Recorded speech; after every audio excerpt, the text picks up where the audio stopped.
All right, we're fixing some eras, but we're also fixing my hair. We're always fixing your hair. It's summertime, and so after we record one video, we just recorded a patron-only video. The hair droops, and then when we make the second one, I gotta fluff it back up a little bit. We'll see how it holds up. I think it looks great. Thank you so much. It's because I fixed the hair up. Oh, we're not calling it fixing the eras. Okay, yes, but still. Hi everybody, and welcome back to 2 Gay Mads. It's Matt Palmer. And it's Matt Steele. And this week, we are debuting a brand new video series that we plan to do because we have lived through so many different album eras at this stage in our lives, and so many albums that deserved more had the wrong single choices chosen at some point during the era, and we're here to fix those errors and eras. Yes. That name does come from the Discord, Jacob Spees. If you're out there, thank you for that name, errors and eras. It's hard to say. It's kind of like Rural Juror from 30 Rock. So will we trip up while trying to say it? Absolutely. Absolutely, but that'll be part of the fun in it. It will be. And you know what? Like, we'll make errors in saying and everything, but not as big errors as some of the errors that were made.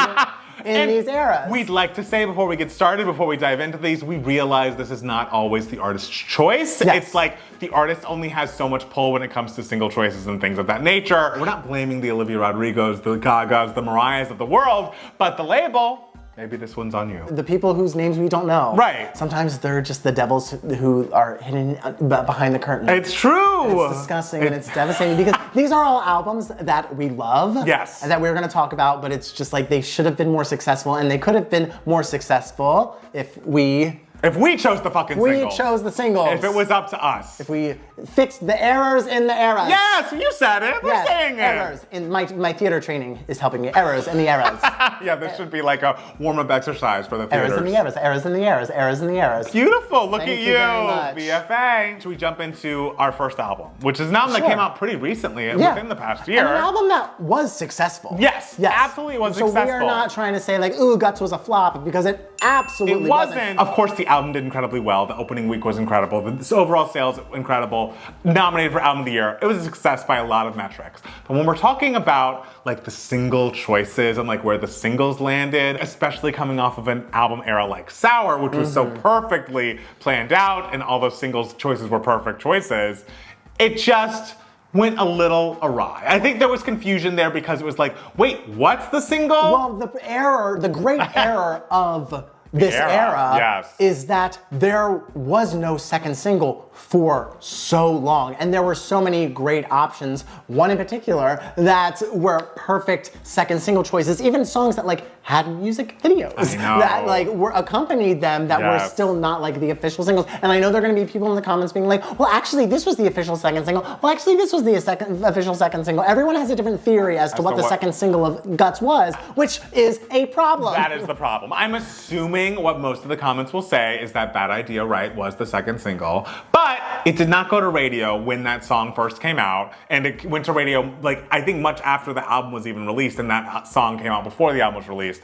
And two, when the album was released, there was a music video and a tie-in with Apple for Get Him Back because it was shot on the iPhone 16 or whatever the fuck. And let's just say it, Get Him Back should have been the full-fledged second single after Vampire. I wouldn't change anything personally about Vampire being the first single, would you? Sure, no, I think that's fine. I think that's fine. It's very much in keeping with the Sour era. It's very much like, oh, this is the sound I'm used to. But when that album dropped and Get Him Back and that video was ready, we should have been pushing all hands on deck with radio with that song because it is such a fucking hit. I am of a certain age. We have been making videos about music for a certain amount of time on YouTube. Longer than some of you have been alive, I'm sure. I hope not. Listen, if you're 11. The Olivia Rodrigo fans are pretty young. They're young. Some of them. It's true. So don't say bad words like we do, kids. When I tell you, in a music listening experience that I have had through 2 Gay Mats, I don't think I have heard a song on an album that was so clearly the perfect choice for the next single, so clearly like this is an absolute smash hit that will be everywhere as I experienced with Get Him Back. Get Him Back is a designed pop perfection masterpiece. Right. And the music video that came out with it, not only was it like a very smart Apple whatever video tie-in, whatever, it was all filmed on an iPhone. It was very exciting. So it was like promotion for Apple. They could have promoted it. It was also a great music video. A really good music video that they could have like really pushed and had to be like, this is the second single. Everyone would have been on board with it. The song was in trailers. The song like really could have been like the biggest hit of 2023, I think. I read something from Dan Nigro, the producer here, who also produced Chaperone, so he's very talented. He was pushing for Bad Idea Right to be the first single. He was like, Bad Idea Right is the new sound. This is what we're doing. This is what, and it's like, I like Bad Idea. Oh, Bad Idea Right's great. I think it's good. Yeah. It's very good. Yeah. It's not getting back. And if you're coming off of Sour, you don't need a second pre-release single, in my humble opinion. I think you put out Vampire all the way up until that album comes out. We shouldn't have heard another song. And then when it was time for the album, get him back as the single, and everything is off to the races. People get pre-release single happy these days, and it's very like concerning. It's just like, no, like go in like guns blazing. This is the choice, and that's what I miss in music these days. Like it's so much just like, ooh, should we like test the waters here and like don't test the waters. Don't test the waters. Dive go right in. Fully confident. You want to know why Lady Gaga became so fucking famous? She dove in with the most fucking confidence you ever see in a pop star. It's true. And that's what she's like. This is who I am. And she pushed that fucking Just Dance for a year until it popped off. And she was like, I know this song, I believe in this song. Keep listening to me in the fucking Walmart where I'm performing right now. Yes. And look at her now. We're in agreement in single 2. What do you choose for single 3? For guts. I truly don't know. I mean, maybe Bad Idea Right could have been.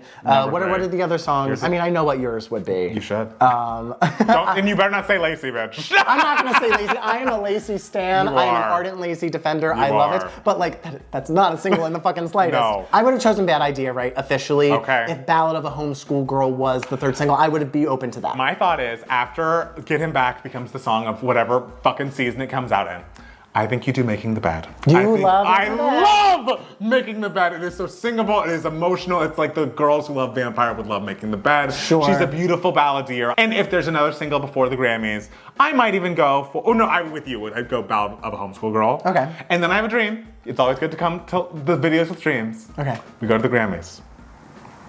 Olivia sits down at the piano. Okay. She sings The Grudge. This Grudge? Whatever, The Grudge. Oh! Second verse. Taylor comes out.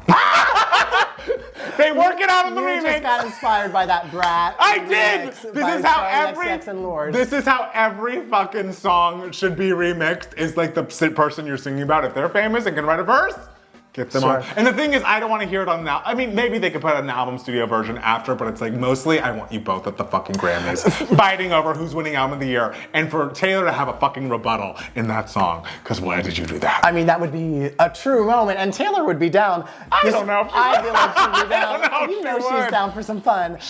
I think she's down for some fun. But that would have to be acknowledging that she did something wrong. Sure, but then in her verse, she can sing about how like, no, you're totally misinterpreting this, Olivia. Please, and now we're friends. That would be cute. Yes. For those of you who don't know, The Grudge is a lot of people suspect it's about how angry she is at Taylor. Oh, I think the people know. Some people like who might not know. Yes. But so what happened also in this era that was an error was there was such a dilly-dally in choosing the next official single, what's going to go to radio, what are we going to push, that Olivia released 5 new bonus tracks. Yeah. And so they were like, okay, let's have the first bonus track off of that sort of like rebrand of the album be the first single. And 4 of those 5 songs are really, really great. Unfortunately, the one that they chose as the single, called Obsessed, is the worst of those 5. And it's just like, I wouldn't call it a bad song, but it's just kind of like, it's kind of a limp song. And I would ever describe any Olivia Rodrigo song as limp. And especially compared to what was already on the album. Yes. I'm gonna say something that probably a lot of the Little Olivia fans wouldn't like. Don't put out that deluxe. If it were up to me, I would have heard those songs and be like, babe, keep them. Write your next album. Okay. None of these songs are making it. I don't think that's a bad thing I don't to mean, say. people love content. But for me, that album, God stands on its Well, own. you know my thoughts on bonus tracks. I'm kind of just like, I don't need to, but like, I was happy that we got like, Scared of My Guitar. Like, I really love that song. Yes, these are songs I'm glad to have heard, Yes. but like these songs did not make up a re-release. You know what I'm saying? Like we Sure. shouldn't have a whole gut spilled edition around these songs, personally for me. Okay, there were some errors there. The thing is, like, we say this because we think the album is so good. Yes, like such it a is strong great. follow-up to Sour. So, Olivia, thoughts for next time? Yes, something to think about. Or absolutely. Olivia's label. Since Yes, we don't blame Olivia. We don't blame Olivia. We love Olivia. Would you rather do Mariah or Gaga next? We were just talking about Gaga, so let's do Gaga. Let's do Gaga. Okay. Why not? We're doing an album that, like, personally, after I started thinking about it, I don't think the big problem with Artpop is the single choices. I think the big problem with Artpop is the visuals, the vomit artist, like the things. Well, those were errors in the era. The vomit artist is the biggest error of an era that I can think about. Like that literally can cross my mind. Having "Do What You Want" be the second single is tough because, of course, no one wants to be aligning themselves with R. Kelly. Even back in 2013, it was a little too late for this. Yeah. And you know, I listened to that Christina version of the song, and I was like, "This is good." It doesn't work as well. Sure. In that version. Do What You Want was chosen to be the second single after Applause. And I wouldn't change Applause. I'd say Applause. Oh, of course, Applause is Applause is such a great first single idea. Yes. And so then she released Do What You Want. That was all set to be the second single. They filmed a music video, and then R. Kelly stuff happened, and they realized, we can't do this. Yes. We can't have this be the next single. Was it ever officially, did it ever officially go to radio? It did. Okay. It was on the radio, all over the radio. Oh, and well, they couldn't release a music video. And then there were also rumors that she filmed a music video for Venus, which we love. We do love Venus. But then that never came out. There was rumors of like she was arguing with the record label. Maybe she wanted to put it out. They didn't. Because it is weird. I mean, I could see it's scary, but like Gaga, jump in head first to the deep end. Go for it. Release Venus. But it never happened. So then there was sort of like a long period where it was like, what are we doing? And in that period, I just remember a lot of weird choices being made. Like her performing with a vomit artist. Oh, and like she was supposed to go to space at one point and she never did. She had that dress that was gonna fly. Did the dress fly? I don't remember this. There was a lot of like, we're combining technology and art and music and like paint splattering. Which is what essentially the album is about. Like Sure. she was essentially saying through the album, just like, my art pop is anything, I'm an artist, I'm gonna throw shit at the wall and it's gonna be bonkers and crazy. It could mean everything, it could mean nothing. That is what I do as an artist. So like in that aspect, the craziness surrounding the era was fitting for the sort of theme of the album. But was it promoting the album? Was it promoting? That's a great question. I don't know that it was. It's an album that we love and that we think people were too hard on. I also think that, here's the thing with Lady Gaga. She rose to such fame so quickly. Yes. Such stratospheric fame that like, it was just unsustainable. Like, because everything was like, Lady Gaga's the greatest thing on the planet, Lady Gaga's the greatest thing on the planet. So the first chance where people could sort of like criticize what was happening during the era, the first chance where she dips a little bit, people are gonna latch on to that. Totally. Like, Lady Gaga's over. So I think the public's perception of her really drug the era down. But this was also an era, like 2012 to 2013, we started to see a shift in what people wanted to see out of their celebrities. I think they wanted to see a little bit more like relatability. Like the Zooey Deschanel's were very popular. Like Carly Rae Jepsen, much more relatable. Like, oh, this girl's just like me, especially with social media. You could interact with celebrities. Like, so the sort of like untouchable aspect of like a Lady Gaga type pop star, I think that idea was sort of fading. I don't know, because you got your Beyoncés. Sure. And Beyonce's a special case, and also coming across more like a human than Lady Gaga was. Well, of course, but like... But she wasn't interacting. She's not engaging. But Beyonce's rise to superstardom was a much steadier ascent. That's so true. Beyonce had time to really develop an insanely loyal fan base. I don't know that. I think the monsters are going to come for you for that. I think they're very serious, and they were very serious at the time. I think, though, a broader fan base. Beyonce had more time to develop a broader fan base. Because we all know Lady Gaga's fan base was ardent. Yes, very much so. But like, I think Beyonce's was able to become a little more broad, and like Taylor's was able to become a little more broad because those ascents to stardom were a little slower. Okay. I hear you. I don't know. Thank you. I don't think the problem was the fans. I don't think the problem was people. I think people weren't connecting with her, and the music was a little. Not the problem being the fans, but the problem just being the public. What the public. Yes, the public turned on her because she made some choices visually that were tough to get behind. They were weird. If you were going to put out the singles after Applause, what do you do? Is this assuming that R. Kelly Yes. is not in the picture? No R. Kelly. Then I think Do What You Want is a solid second single. I would have done Venus, but maybe Do What You Want was the safer choice. You do a Do What You Want solo version with Jess Gaga? Sure. Oh, I don't think that would work. Okay. I don't, because that version is the Christina Aguilera version, but just with Gaga on it. Okay. And I just don't, something about it lacks the punch a little bit, that song. I was listening back to the album, and I do think one of the problems is there aren't clear singles on this album. Okay. And I think my knee jerk would be between Venus, maybe with a little bit of a remix, because some of the production's a little like Gaga. Yes. Or, you know how I feel about Sex Dreams. Oh, I mean, yes. You know how I feel about Sex Dreams. I think the world should have heard that, absolutely. You're right. I think Sex Dreams would have been a great second single because it sounds more like art pop aesthetic than Do What You Want does, but it still is sexy. It still has that sexiness, that breathiness. And it would almost to fit in contrast with Applause. with what was happening on the radio more so than a few of the other songs. Like, I think Manicure is perfect, but it's like, does that match anything that's happening on the radio in 2013? I don't know. Mm-hmm. But I think I still would put Sex Dreams, then Manicure, then GUI. And if there's a version of Venus, because I do love Venus, but I just need someone to deal with the music a little bit. Like, I need someone to remix it, polish it up a little bit more. Now, I'm surprised you didn't say that. You didn't say Gypsy. You wouldn't put that out as a single? Not as the first one. I would put it out maybe like a little bit later, just because Gypsy's a little. It sounds sort of like, even though I love Gypsy so much, it's kind of like, oh well, she's done this before. You know, even though I think it's a really, really great song and I love it, it could have been on Born This Way. Sure. So Applause could have been on The Fame Monster. Like, Applause isn't like a big Sure, but difference. like, I feel like that works better for like a first single choice than like a third single, fourth single type, or second single, I would say. I hear that. Maybe like fifth single, just, even though I do love it. I do love it. All right. If I'm thinking like strategically. I'm glad you didn't say Dope. You know I love Dope. You know I love Dope. No one. But that's not a single. It's not a but single. But I love Dope, and you know I fucking love Aura. Yes. You do love Aura. The demo version. You love that. I need to talk about E = MC squared. Okay, let's go. Because this is Mariah's follow-up in 2008 after the Emancipation of Mimi. Giant comeback album for her. You know the singles, We Belong Together, Don't Forget About Us, Shake It Off. Like, giant album, absolutely. Mariah's coming back in 2008 with, I would argue, her most fun record. It is E = MC squared. I think it's excellent. And you know, it's hard to talk about a first single and be like, it was very successful, but I've got to say. Okay. If you're Mariah Carey, you're coming off of Emancipation, you can do whatever the fuck you want and like people are gonna be flocking to it.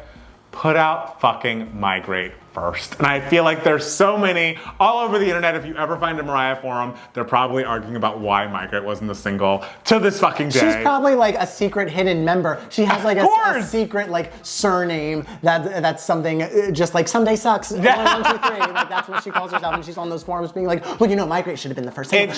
You know, Mariah. You know, Mariah really wanted that as the first single, but it's an excellent party starter. T-Pain was everywhere at the time. It is sonically so forward thinking, like maybe it, like thinking in the future, it takes the wind out of the sails of Obsessed a little bit, because it's almost like a harder edge, like more minory first single for Mariah that when Obsessed came about, it seemed so exciting.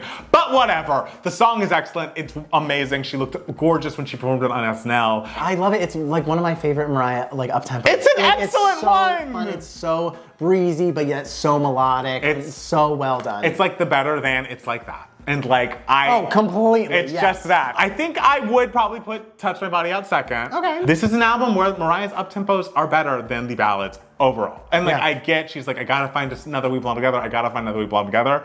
It ain't on here. Yeah. I think I Stay in Love is the closest. I would probably put that out third or fourth or something. Song. It's a lovely song. Lovely song. Yeah. But I think the up-tempos are so excellent. I think you gotta put out Migrate first, then Touch My Body.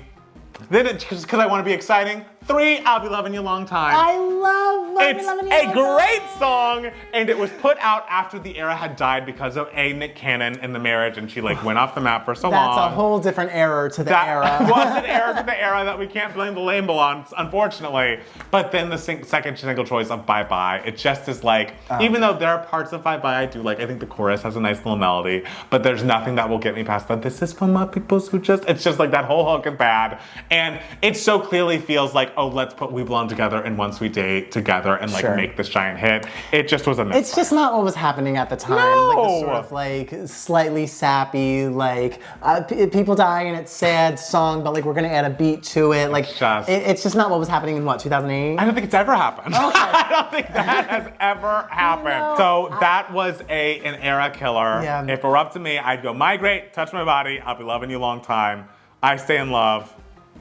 And fuck it, Side Effects. Side Effects is devastating. It's amazing. It is a different sound for her and lyrically so incredible. Justice for Side Effects. But you know, like E=MC² is her most fun album. Yes! And so I really wish that like she leaned into that more. Like it's the breeziest album. It's just like, it's an album that you listen to and you're just like, pop music's great. It is! And I wouldn't be mad if Cruise Control was a single. Oh, I do enjoy Cruise Control. I enjoy Cruise Control too. It's very clearly Shake It Off Part 2, but I do enjoy it. Yeah. I mean, and I'm that chick, if we got a version where she's singing a little louder, then maybe I would have liked it as a single. Yeah. She was like, hey, remember Glitter? I can't hear anything. But I can hear things on Glitter. The fact that she made a music video for Love Story, I'll never understand. I fucking hate. Yeah, you really I hate and I don't know Story. why. I just think the melody, it's plotting. It's like wah wah wah wah wah wah wah. I don't. It's never been good for me. You know what song I do love on this album that no one talks about? Last Kiss. Oh, Last Kiss is so good. Yeah. I know it's probably not a single,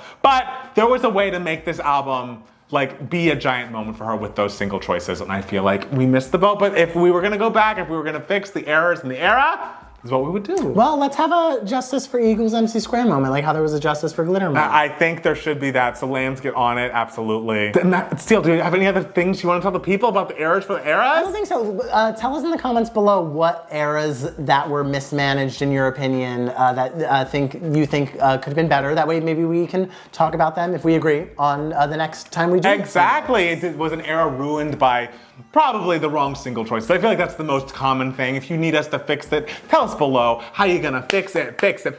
Yeah, but that Danity Kane era did great. And also follow us on Twitter and Instagram at Matt Palmer Music. And it's Matt Steele. And at 2GayMats for both of us. If you enjoy us, go to patreon.com/2GayMats to get extra bonus content from us very often. You can join the Discord, hang out with people you just haven't met yet, but love all the same things you love. We have a podcast that comes out every single Monday wherever you get your podcast. It's called 2GayMats as well. And Matt Steele. Yes. Who do we need to give shout outs to? We need to give shout outs to our legendary patrons. Yeah. And their names are Matthew Tash, McKenna, Michael, Jen, Jacob, Montana, Matthew, Dallas, Eric, Maxwell, Sam, Simon, Amanda, Armando, Celeste, Heather, Preetha, MJ, Lacey, great song on Guts, I don't know, and Dr. Woods. We love all of you. Thank you so much for being legendary patrons, and thank you all for watching. We'll be back soon with more 2GayMats. Bye. Bye.